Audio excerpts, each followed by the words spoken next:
तो next question start करते हैं, एग्जाम्पल नंबर 12.5। ठीक है, तो 12.5, resistance of metal wire of length 1 metre is 26 ohm. हमें क्वेश्चन में गिवन है एट 20 डिग्री सेल्सियस। ये आपको टेम्परेचर सिर्फ कंफ्यूज करने के लिए दिया है, इसका न्यूमेरिकल से कुछ मतलब नहीं है। ठीक है, if the diameter of wire is 0.3 mm, what will be the resistivity of metal at that temperature। ठीक है, टेम्परेचर कांस्टेंट है तो रेजिस्टिविटी हमें फाइंड करना है क्वेश्चन के अंदर। तो हम लोग क्वेश्चन में पहले गिवन डेटा देखेंगे कि क्या हमें क्वेश्चन में गिवन है। ठीक है, तो क्वेश्चन में हमें क्या क्या गिवन है फटाफट उसे देख लेते हैं एक बार। तो क्वेश्चन में हमें रेजिस्टेंस गिवन है, कितना गिवन है हमें 26 ओम। तो हम लोग यहाँ लिख देंगे गिवन डेटा में 26 ओम। लेंथ हमें गिवन है 1 मीटर, लेंथ को हम क्या लिखते हैं small l equals to 1 metre. If the diameter of wire is 0.3 mm, मतलब हमें डायमीटर 0.3 mm दिया है। तो यहाँ से हम लोग क्या रेजिस्टिविटी हमें फाइंड करना है, रेजिस्टिविटी को हम क्या बोलते हैं रो। ठीक है, वो हमें फाइंड करना है। तो पहले तो क्वेश्चन में हमें डायमीटर गिवन है। ठीक है, पहले हमें सबसे पहले ये चेक करना होता है सब अपने यूनिट के फॉर्म में है कि नहीं। तो डायमीटर गिवन है, डायमीटर से हम रेडियस फाइंड करेंगे। रेडियस क्या होता है डायमीटर अपॉन 2, तो 0.3 अपॉन 2 mm, तो कितना आ गया 0.15 mm। ठीक है, ये रेडियस आ गया, लेकिन हमें पता है कि यूनिट जो होता है वो mm में नहीं होता है, ऐसा यूनिट वो किस में होता है वो मीटर में होता है। ठीक है, तो mm को हम मीटर में कन्वर्ट करेंगे 0.15 इंटू 10⁻³ मीटर। ठीक है, तो 1 मीटर 1 mm इक्वल्स टू 10⁻³ होता था। से स्टैंडर्ड फॉर्म में आप कन्वर्ट कर दो 1.5 इंटू 10⁻⁴ लिख देंगे। ठीक है, तो ये हमारा रेडियस की वैल्यू आ गई। एरिया इसमें क्या लेते हैं हम लोग, एरिया हम क्रॉस सेक्शन का लेते हैं। क्रॉस सेक्शन वायर का क्या होता है, पहले तो हम लोग लिख देंगे कि वायर कौन से शेप का होता है। वायर होता है हमारा सिलेंड्रिकल शेप का। ठीक है, वायर हमारा कौन से शेप का होता है सिलेंड्रिकल शेप का। सिलेंड्रिकल शेप का अगर हम क्रॉस सेक्शन करेंगे तो कौन सा मिलता है हमें सर्कल मिलता है। अब हम एरिया किसका लेंगे क्रॉस सेक्शन का, तो सर्कल का एरिया πr²। सिंपल, तो यहाँ से हम एरिया की वैल्यू कैलकुलेट कर सकते हैं, या तो डायरेक्ट फार्मूला में पुट कर दे तो भी चलेगा। ठीक है, तो अपने ऊपर है वो, तो हम लोग जैसे भी सॉल्व करना चाहे, एरिया अगर अलग से सॉल्व करना है तो भी चलेगा। ठीक है, सिर्फ पाई की वैल्यू आप रख दो 22/7 तो भी आ जाएगा। तो आगे हम लोग रेजिस्टेंस का फॉर्मूला लिखते हैं R इक्वल्स टू ρl/A। ए को ऊपर भेजेंगे एल को नीचे लाएंगे, तो R into A/L equals to rho आ जाएगा। ठीक है, R की वैल्यू हमें क्वेश्चन में गिवन है 26। एरिया यहाँ पे हमने लिखा हुआ है πr², और लेंथ की वैल्यू हमें क्वेश्चन में दी है 1 मीटर। तो यहाँ से आपको रेजिस्टिविटी मिल जाएगी। ठीक है, तो 26 इंटू 22/7 को किसी भी को 1 से डिवाइड करते हो आंसर वही आता है। रेडियस लिख दो 1.5 इंटू 10⁻⁴। ठीक है, इसका स्क्वायर कर दो, रेजिस्टिविटी का वैल्यू आपको मिल जाएगा। जो भी आप इसका कैलकुलेशन करोगे, कैलकुलेशन के बाद आपको जो भी आंसर मिलेगा वो रो इंटू मीटर में मिलने वाला है, ओम इंटू मीटर में रो की वैल्यू। ठीक है, तो आप यहाँ से सिंपल सा कैलकुलेशन कर लोगे। एक बार देख लेते हैं क्वेश्चन। रेजिस्टेंस हमें गिवन था 26, वो हमने लिख दिया। लेंथ 1 मीटर एंड वायर का डायमीटर 0.3 mm। रेजिस्टिविटी हमें फाइंड करनी थी, तो रेजिस्टिविटी का हमने लिख दिया रो। तो रो R इक्वल्स टू ρl/A। यहाँ से एरिया ऊपर गया, लेंथ नीचे आया। फिर हमने क्या किया, डायमीटर गिवन था, रेडियस फाइंड किया। रेडियस कितना होता है डायमीटर अपॉन 2, 0.15 mm आ गया। 0.15 इंटू 10⁻³ कन्वर्ट कर दिया, स्टैंडर्ड फॉर्म में ला दिया। ठीक है, इसके बाद हमें पता है वायर सिलेंड्रिकल शेप का था, एरिया उसका क्या होता है, सर्कल होता है। क्रॉस सेक्शन सिलेंडर का अगर क्रॉस सेक्शन निकाले तो सर्कल आता है।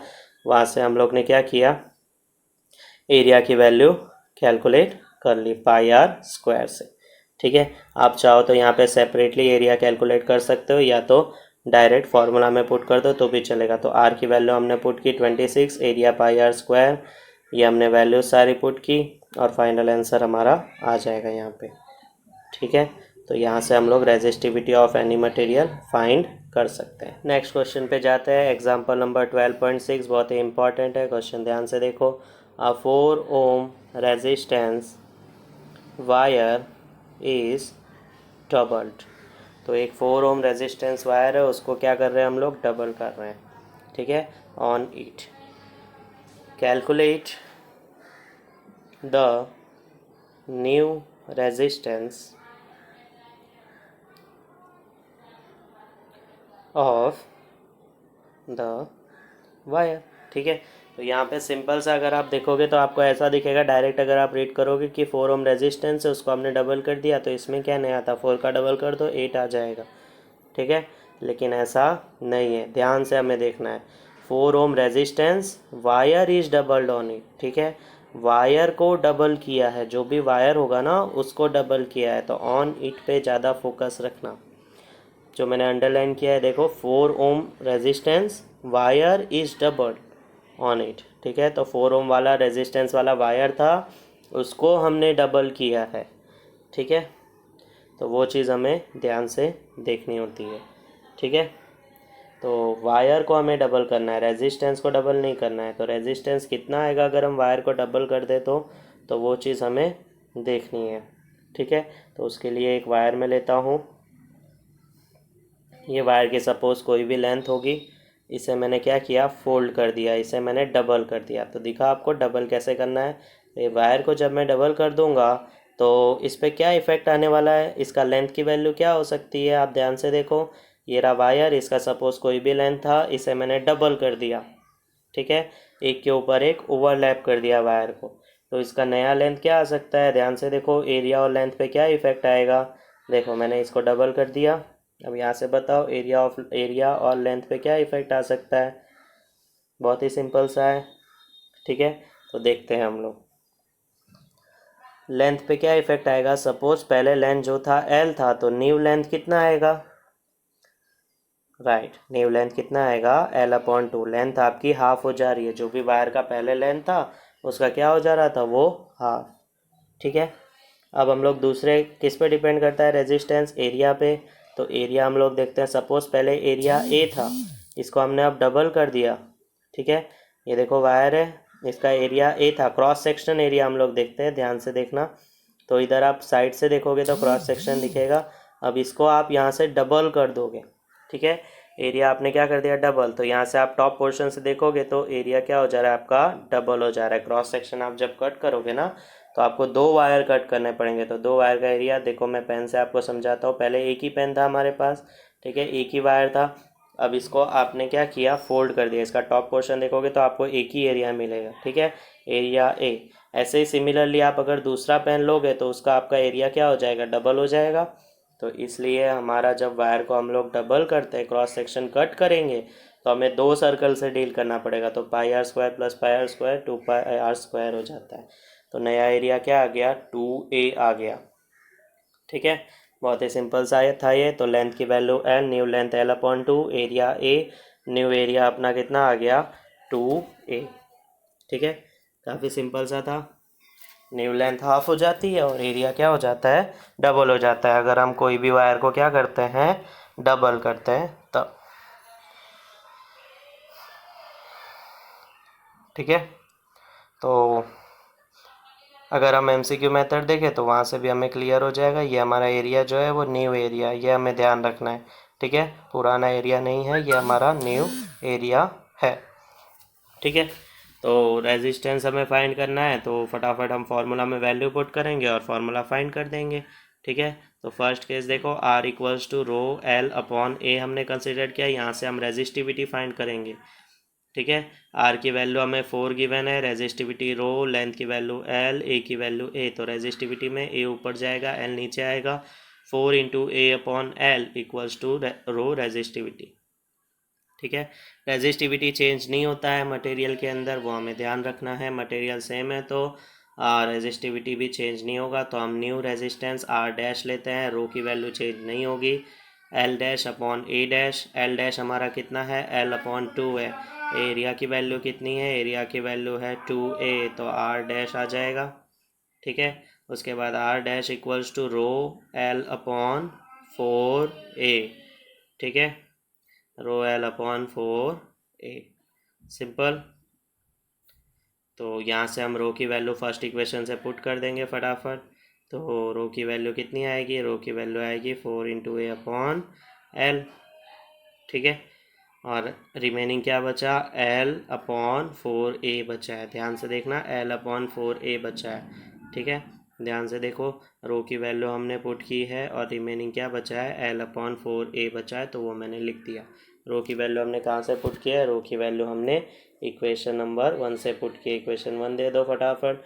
इक्वेशन 1 से हमने रो की वैल्यू पुट किया। अब कुछ कट हो रहा है, चेक करो फटाफट। तो सारी की सारी वैल्यू कट हो रही है, एल कट हो रहा है, ए कट हो रहा है और 4 भी कट हो जा रहा है। ठीक है, तो आर डैश की वैल्यू कितनी आ गई, आर डैश की वैल्यू आ गई 1 ओम। ठीक है, तो न्यू रेजिस्टेंस अपना आ गया 1 ओम। ठीक है, तो अब ऐसे क्वेश्चन में हम लोग क्या कर सकते हैं, देखना, ध्यान से देखना, आर 4 था और ये 1 आया, मतलब क्या हो गया, 4 टाइम्स में डिवाइड हो गया। तो ऐसे क्वेश्चन अगर हमें एमसीक्यूज़ में है तो इतना बड़ा हमें करना नहीं है। क्या करना है हमें, ध्यान से देखना, अगर हम कोई भी वायर को डबल करते हैं तो उसकी लेंथ कितनी होती है, हाफ, एरिया कितना होता है, डबल, और न्यू एरिया कितना, न्यू रेजिस्टेंस कितना आता है, न्यू रेजिस्टेंस आता है अपना 1/4। ठीक है, तो वो चीज़ हम फटाफट लिख देते हैं। रेजिस्टिविटी सेम होता है, वो चीज़ आप ध्यान रखना, रेजिस्टिविटी ऑफ मटेरियल चेंज नहीं होता है। अगर हमारा एक वायर है तो वो एक ही वायर रहेगा। ठीक है, तो यहाँ से हमने 1 ओम पूरा कैलकुलेट कर लिया। इसके बाद वायर जो है उसका हमने क्या किया, डबल किया। एमसीक्यूज़ के लिए देखो फटाफट, तो रेजिस्टेंस कितना हो जाता है उसका, R/4, पहले कितना था, 4 था, अब कितना हो गया, 4/4 हो गया, दैट इज़ 1 आ गया। एरिया क्या होता है, डबल होता है, और लेंथ कितना होता है, हाफ होता है। तो एमसीक्यूज़ में ये हमें अगर पूछे तो हम लोग फटाफट ये डायरेक्ट फार्मूला यूज़ कर सकते हैं। अगर कोई भी वायर को हम डबल करते हैं तो क्या होता है, रेजिस्टेंस R/4 होता है, एरिया डबल होता है और लेंथ L/2 होती है। ठीक है, क्लियर है सबको।